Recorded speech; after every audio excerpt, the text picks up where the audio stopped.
for Life is to ensure young people are taught essential life skills.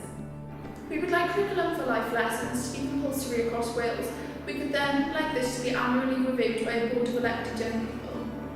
The most important thing is that young people's voices are listened to in the development of the curriculum, which is why it's such a pleasure to welcome the youth forums here today to talk about what they want to see in the Curriculum for Life as it's developed.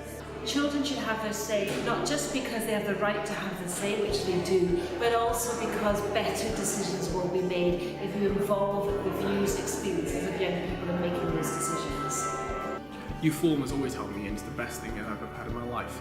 Yes, we do the politics and we talk about all that, but that's not what it is to me. Youth Forum to me shows that I have someone who wants to listen to me and wants to be heard, and that makes me very happy.